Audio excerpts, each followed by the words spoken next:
ശക്തമായ മഴയിൽ കോഴിക്കോട് കാരശ്ശേരിയിൽ കിണറിടിഞ്ഞ് താണു. കാരശ്ശേരി വൈശുംബരം വടിശ്ശേരി ബാലകൃഷ്ണന്റെ കിണറാണ് ഇടിഞ്ഞു താണത്.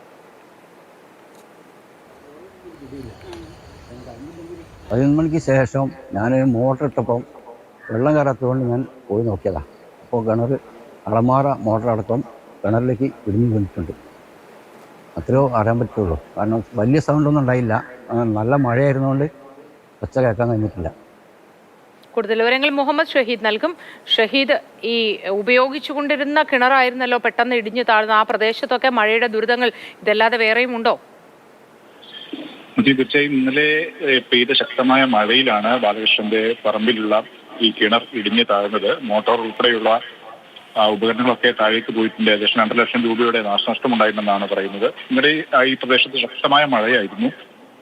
ആ മഴയിൽ പല ഇടങ്ങളിലുമായി നാശനഷ്ടങ്ങൾ ആ പ്രദേശത്ത് റിപ്പോർട്ട് ചെയ്തിരുന്നു. പ്രത്യേകിച്ചും ഇരവിഴഞ്ഞി പുഴ കരകവിഞ്ഞ് ഒഴുകുന്ന ഒരു സാഹചര്യം ഉണ്ട് എന്നുള്ളതാണ് പ്രദേശത്ത് ആശങ്കപ്പെടുത്തുന്ന ഒരു സാഹചര്യം. ഇന്ന് മഴക്ക് പൊതുവെ ഇന്നലത്തെ അപേക്ഷിച്ച് പൊതുവെ ശക്തി കുറവുണ്ട്. അതാണ് ആശ്വാസം ഉണ്ടാക്കുന്ന ഒരു കാര്യം. ഇത് ഇന്ന് പുതുതായി അത്തരം നാശനഷ്ടങ്ങൾ റിപ്പോർട്ട് ചെയ്തിട്ടില്ല. പക്ഷേ ഇന്നലെ ഉണ്ടായ ശക്തമായ മഴയിലാണ് കിണർ ഇടിഞ്ഞത്. ഇന്നാണ് ഒരു ബാലകൃഷ്ണന്റെ ശ്രദ്ധയിൽപ്പെടുന്നത്. പറമ്പിൽ കൃഷി ആവശ്യത്തിനുമൊക്കെ ഉപയോഗിച്ചിരുന്ന ജലസേചനത്തിന് ഉപയോഗിച്ചിരുന്ന ഒരു കിണറാണ്. അപ്പോൾ ഇന്ന് മോട്ടോർ ഉപയോഗിച്ചപ്പോഴാണ് ഈ കാര്യം ശ്രദ്ധയിൽപ്പെട്ടത്. ഈ സംഭവം അങ്ങനെയാണ് റിപ്പോർട്ട് ചെയ്യപ്പെട്ടത്.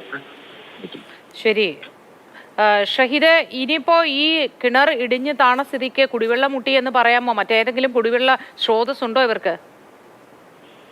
പ്രധാനമായും കുടിവെള്ള സ്രോതസ്സിന് ഉപയോഗിക്കുന്നതല്ല ഈ കിണറെന്നാണ് നമ്മൾ മനസ്സിലാക്കുന്നത്. ഇവിടെ ജലസേചനത്തിനും മറ്റ് പറമ്പിൽ മറ്റു കാര്യങ്ങൾക്കും ഒക്കെ ഉപയോഗിക്കുന്നതാണ്.